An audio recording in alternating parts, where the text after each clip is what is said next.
On the internet at www. South from Okeechobee and reach into the Keys lays the mighty wonder nature made. The mighty Everglades. This is WRMI Radio Miami International, Okeechobee, Florida, USA. Contact us at info@wrmi.net. Waiting in the Everglades. The body, there is nothing that...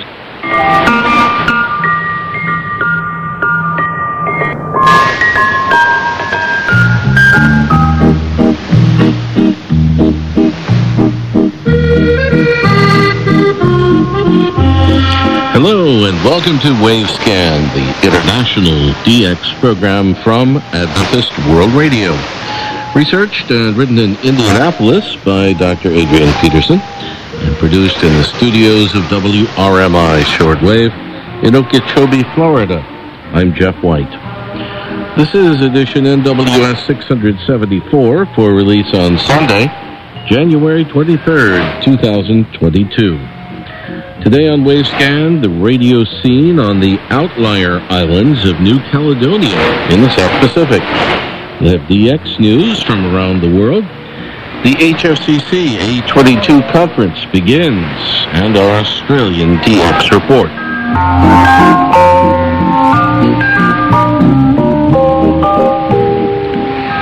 The South Pacific archipelago of New Caledonia is a French territory with a Scottish name. The first European to sight New Caledonia was the well-known English explorer, Captain James Cook, during his second voyage to the South Pacific. He named the island as New Caledonia on September 4th, 1774, because the northeast of the island reminded him of Scotland. 3/4 of a century later, the famous French Emperor Napoleon Bonaparte ordered Admiral Febrier de Pointe to take formal possession of New Caledonia, which he did on September 24th, 1853. During the following year, 1854, Captain Louis-Marie François Tardy de Montravel founded the first community on the island, which has since become the national capital, Noumea. Now, Ray Robinson has more. Thanks, Jeff. The main island is known locally as Grande Terre, and also included in the territory of New Caledonia are nearby island clusters identified as the Loyalty Islands, the Isle of Pines, the Belle and Dowse Islands, and the Chesterfield Islands, together with a few remote and uninhabited islets. We looked at the radio scene in each of these islandic clusters, and we take them in the order of their population figures. The Loyalty Islands lie 60 miles east of Grande Terre, and they were named more than 200 years ago in honor of an English trading ship, the Loyalty. 6 of these islands are inhabited with a total population of 18,000 people, and the regional capital is Wee on Lefou Island. Their chief export is copra. Almost a year ago, on February the 11th, 2021, there was a massive earthquake on Lefou, measuring 7.7. A total of 9 downlink FM relay stations have been installed in the Loyalty Islands, 3 each on the 3 larger islands, Lefou, Mare and Uveia. The 3 repeater stations on the 3 larger islands operate in the standard international FM band 2, with power levels ranging from 800 watts up to 5.3 kilowatts. The satellite program feed is uplinked from the government broadcasting service in the national capital, Noumea.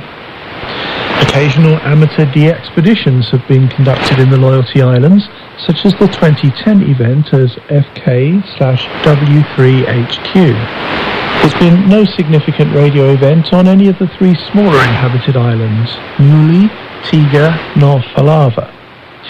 Next, we go southeast from the main island, Grande Terre, and 25 miles distant is the Isle of Pines, which was also named by Captain Cook during his second expedition to New Zealand in 1774. This island was a French penal colony back 150 years ago, and its current population is around 2,000 people. The Isle of Pines is now a travel destination for large cruise ships, and the view of huge tidal-worn rocks in Upi Bay is quite spectacular. Upi Bay is a natural harbour that separates Pine Island from Kotomo Island. There are just 2 FM stations on the Isle of Pines, and they're installed near the capital village of Va'o. These 2 downlink transmitters operate on 97 and 101 megahertz with 10 watts and 100 watts. Just 25 miles northwest of the northern end of New Caledonia lie the Bele Pendaos Islands, with no facilities for tourists or visitors. Only 2 of these islands are inhabited, Art Island and Hot Island, with a total population of just 800 people. Back in the early French colonial days, there was a leper colony on Belep Island. There were 2 FM downlink transmitters on Belep Island near the capital village of Wa'ala, with 20 watts each on 96 and 100 megahertz. And finally we come to the Chesterfield Islands, a cluster of uninhabited outlier islands located 350 miles west of Grande Terre. In September 1944, American forces installed a temporary automatic meteorological station on Long Island which sent weather information at regular intervals by radio. This weather radio facility was abandoned 4 years later in 1948. Interestingly, the French authorities installed a similar automatic weather radio facility on Loup Islet in November 1968. Amateur radio was represented in the Chesterfield Islands by a 12-day de-expedition on Anchorage Islet in early October 2015. The call sign on this isolated and featureless sandbar was TX3X. Back to you, Jeff. Thank you, Ray Robinson at KVOH. Coincidentally, at a recent cruise ship conference in Miami Beach, took out a representative from the New Caledonia Tourism Bureau. Okay, so we're talking with Rosalie Dupert? Okay. And you are with the New Caledonia Tourism Office here at the Sea Trade Global Conference in Miami. The New Caledonia is an island that maybe a lot of people here in the United States don't know about, but it's you say it's very close to Australia and New Zealand, right? Yes, it's 2 hours flight from New Zealand or Australia. It's one of the French islands, close to also 45 minutes from Manhattan. I think you know more about Manhattan. Yeah. So New Caledonia is one of the French colonies in the Pacific. So you come and visit us, and you can also enjoy the French small village in Pacific. Now, so I guess there's a port in Noumea, right? Yes, in the capital, Noumea, which is on the main island. We have a port, and all the ships are coming there. They're going also on the island, like the Loyalty Island, Mare and Lisu, and on the Isle of Pine, the smallest one to the south of the main island.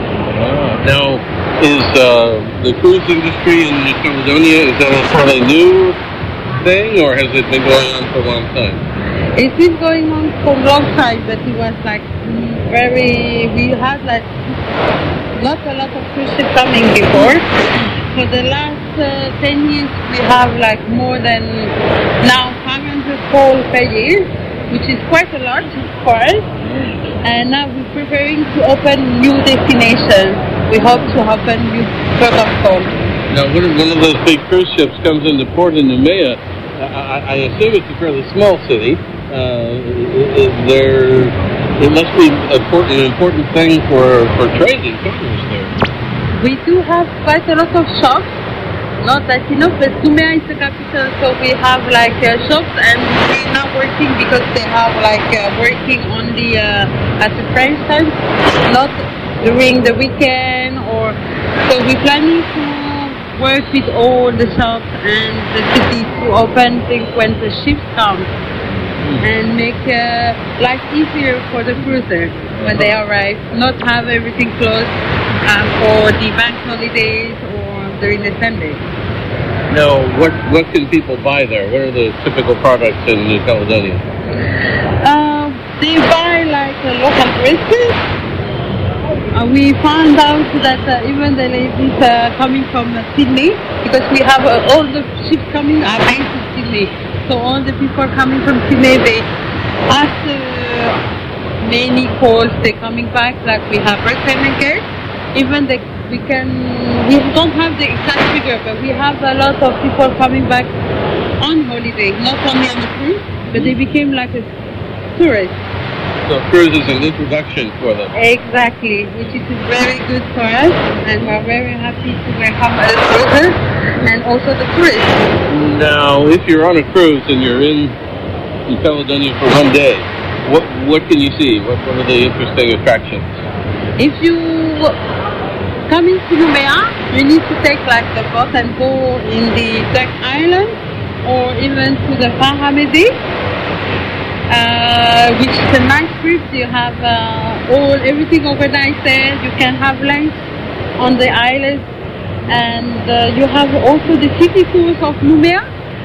If you're going on the island, we have the local tour operator who can make you discover the main village, Antimecopuina, which is the traditional food in our island, made with coconut milk and cooked in the traditional oven. And so you're here at the Sea Trade Conference trying to get more cruise lines to come to New Caledonia, I suppose. Exactly. We want to make people to know New Caledonia because they all know Australia. But I know that we are very small on the map, but we are happy to welcome all the people to come in our island. Well, thank you very much for talking to us. Thank you. That was Rosalie Dubert of the New Caledonia Tourism Office talking to us there at the Sea Trade Cruise Global Conference in Miami Beach, Florida. From New Caledonia to India now. Jose Jacob tells us that All India Radio New Delhi B on 666 kilohertz with 100 kilowatts is being discontinued. It was called Rajdhani, or Capital Channel, and some of its programs are relayed by all stations of AIR on the national network. Ever since the lockdown due to COVID-19, regular programs of this channel were stopped and FM rainbow programs were broadcast instead. AIR New Delhi continues to broadcast on 2 other medium wave channels in AM and DRM, and 3 FM channels on the home service. And Joe says that TWR in Puttalam, Sri Lanka, on 882 kilohertz with 350 kilowatts, has been missing at 2230 to 0100 UTC. And Joe says, when I contacted their office, I was informed that they have discontinued their morning broadcast with effect from January 1st, 2022. TWR's evening broadcast is scheduled at 1330 to 1630 UTC. Speaking of TWR, KTWR in Guam has a DX program in its DRM transmission called DXer's Diary. It's produced and presented by N. Arun Kumar, who tells us that they are conducting a contest which ends on February 6th. Listeners who send in reception reports between now and February 6th are eligible to win a very nice prize. 5 winners will be randomly chosen from these reception reports, and they will win a special code with which they can download the Starwaves DRM radio mobile application free of charge. This will allow them to listen to their favorite DRM radio stations on their mobile phone. The DRM Consortium and Starwaves are sponsoring the contest. So here's what you need to know if you'd like to enter the contest. DXer's Diary is heard at the beginning of the KTWR broadcast on Sundays at 10:28 to 10:56 UTC on 15200 kilohertz. Again, that's 10:28 to 10:56 UTC Sunday on 15200 kilohertz. So you still have a chance to hear this broadcast on January 23rd, January 30th, and February 6th. Please note that the broadcast is only in DRM, not regular analog audio. And here's the address to send your reports to. It's dxersdiary@gmail.com. That's dxersdiary with an S, dxersdiary @gmail.com. By the way, there was an AWR, Adventist World Radio Listeners Conference, planned for February 13th in Kolkata, India, but that has been postponed indefinitely due to the increase in COVID cases. The final date will be announced later on. There's a situation in Italy which is similar to what's going on in India with medium wave stations. Andrea Mangiarotti in Oltrepo Pavese tells us, unfortunately, here in Italy, RAI, after closing down its shortwave service several years ago, will soon close all the transmitters on medium wave. The Sitiano antenna in my province covers many countries in Europe on 900 kHz. It is another defeat for Italy, he says, especially for the memory of that great scientist who was Guglielmo Marconi. On January 17th, the A22 season High Frequency Coordination Conference, or HFCC, began. The 3-week session is taking place virtually once again due to the worldwide pandemic situation. It had been slated to take place in person in Tunisia, where the headquarters of the Arab States Broadcasting Union is located. For the next several minutes, we have a recording of a portion of the opening plenary session of the A22 conference. It was moderated by HFCC steering board member Jerry Plummer of WWCR Shortwave in Tennessee, who's a regular co-host of our conference coverage here on Wavescan. Very glad to have all of you guys with us. It's a wonderful thing to see some of you again. This has been too many meetings that we've had to do online, but it's certainly a pleasure to see old friends and to meet new friends. For those of you that are here for the first time, I'd like to welcome you to the HFCC. I think you'll find that it's a friendly group that works together real well. We welcome you and we're glad that you're here. And for all of the returning folk that we've all known each other for years, it's very, very good to see you again too. Zoom is not as anywhere close to personal, but at least we do get to see each other. Before I move on to the plenary notes, I'd like to say that for some of you guys that probably don't know, that the HFCC, before it became known as the HFCC, actually was organized initially in 1990 in Bulgaria. And it was done not really as a coordination meeting. It was done to just get people together to determine if there would be coordination meetings or would this be possible. So the first gathering of any nature of what would eventually become the HFCC was 1990, like 32 years ago. So if you looked at if you counted that as the first meeting, then we would be, I believe, at meeting number 63 of HFCC conferences. That's from the very start. And then I believe it may be, it'd be like 30 plus of the combined global HFCC, ASBU, ABU, HFCC. Just sort of a little bit of history for you guys to see that it's been around for 32 years. And as Horace has alluded, there's not that many of the original people that's still here. Just want to kind of let you know, a brief history of where this started from and how it's been effectively working for quite a few years. Even in light of the pandemic, we're still struggling and trying to make things work. And we all look forward to the day when we can come back to online, on-ground meetings, as we say in academia. And we're all looking forward to doing that in this coming summer in Sophie. At this point, I'd like to turn the program over to Jeff White for his opening comments, the HFCC chairman. Jeff, would you like to take it? Thank you, Jerry, and good morning, everyone from Florida. And here we are again.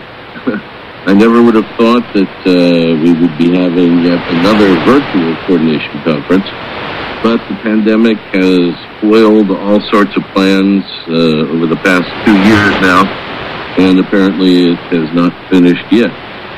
A few weeks ago now, the steering board met virtually, and we all decided very reluctantly that the only viable solution was to cancel yet another in-person meeting and to postpone Tunisia to the A23 conference. The Asia Pacific Broadcasting Union fortunately agreed to postpone its conference in Malaysia from 8:23 to 8:24. We really want to resume in-person coordination conferences as soon as possible. So that means that the B22 conference will be in Sofia, Bulgaria, August 22nd to 26th. And we trust that the pandemic will be more under control by then, and that most of us, or all of us, will be able to be there in person. Now, in the meantime, we will once again, of course, do our best with coordination by email and other means. We've become pretty good at this by now, although it will never be as good as coordination in person, of course. Now, here at WRMI in Florida, and I know the situation is the same at most stations, we continue to receive reports from listeners around the world who have just discovered us. They've started listening to shortwave during the pandemic. Or in many cases, they're rediscovering shortwave on a new radio or on an old one that they found and started listening again during the pandemic. They thank us for helping them pass the time and for informing and entertaining them. And many of them thank us for remaining on shortwave at this time when many stations have discontinued their shortwave transmission. So, thank you for your coordination work by email or whatever means are necessary to avoid collisions on the shortwave bands. Our millions of listeners around the world benefit greatly from the work of the members of the HFCC, ASBU, and ABU to make their reception conditions as clear as possible. That's our job, and the work must go on no matter what obstacles we face. Thank you. Thank you, Jim. I tend to agree with you. The station that I work with, WWCR in Nashville, Tennessee, we've received, since the pandemic, I'd say at least twice as many customer or listener responses.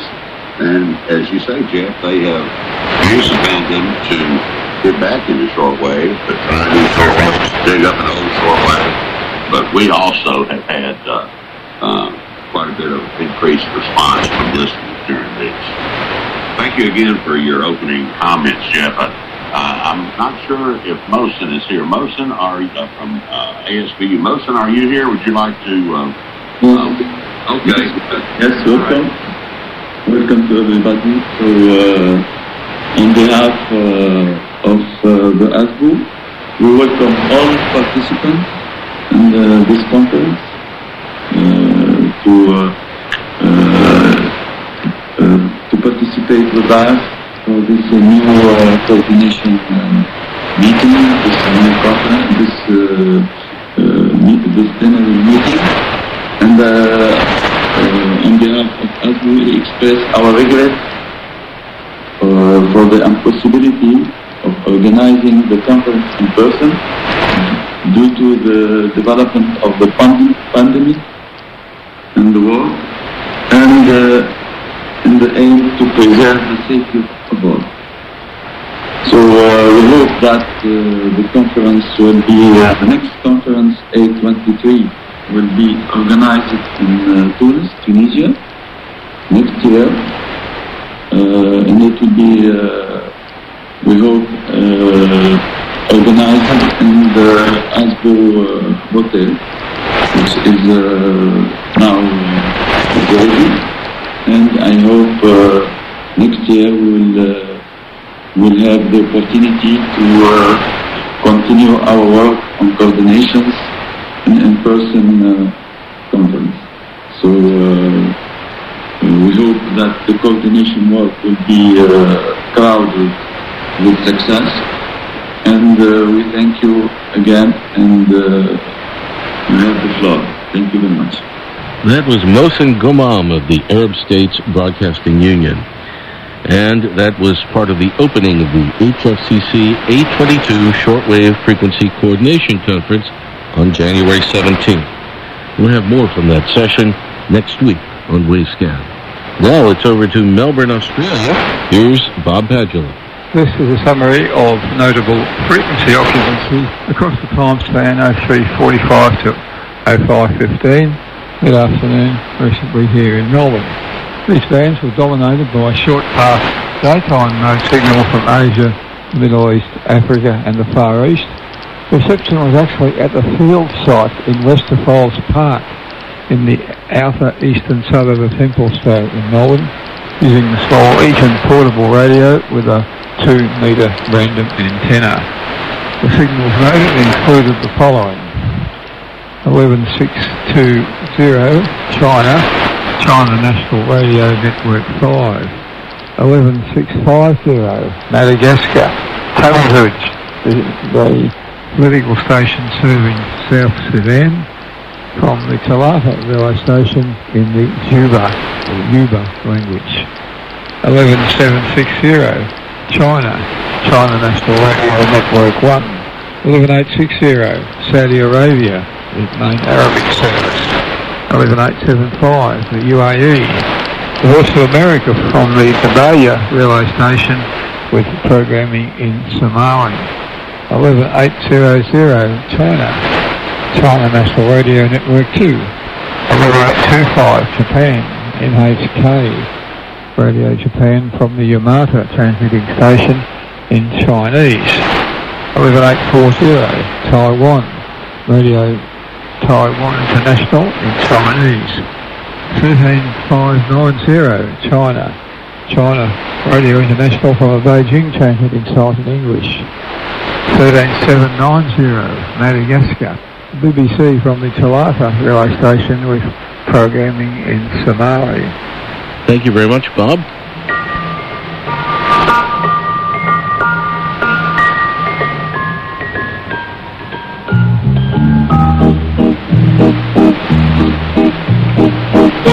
Thanks for listening to Wavescan, the international DX program from Adventist World Radio. Researched and written in Indianapolis by Adrian Peterson. Next week on the program, in view of the massive underwater volcanic eruption off the coast of Tonga in the South Pacific, we plan to bring you an update regarding the radio scene in the islands of Tonga next week here in Wavescan, along with our Indian DX report. Several QSL cards are available for the program. Send your AWR and KSDA reception reports for Wavescan to the AWR address in Bangkok, Thailand. Stay tuned for that. And also to the station your radio is tuned to, WRMI or WWCR or KVOH or Voice of Hope Africa, or to IRRS Italy, or to the AWR relay stations that carry Wavescan. Remember, too, you can send a reception report to the DX reporters when their segment is on the air here in the program. They will also verify with their own colorful QSL card. Return postage and an address label are always appreciated. The email address for AWR QSLs is qsl@awr.org. The postal address for AWR QSLs is Adventist World Radio, P.O. Box 234, Prakanong, that's Prakanong, Prakanong, Bangkok 10110, Thailand. Again, Adventist World Radio, P.O. Box 234, Prakanong, Bangkok 10110, Thailand. And the email address for other correspondence to Wavescan, not reception reports, is wavescan@awr.org. I'm Jeff White at WRMI Shortwave in Okeechobee, Florida, USA. Till next week, good listening, everyone.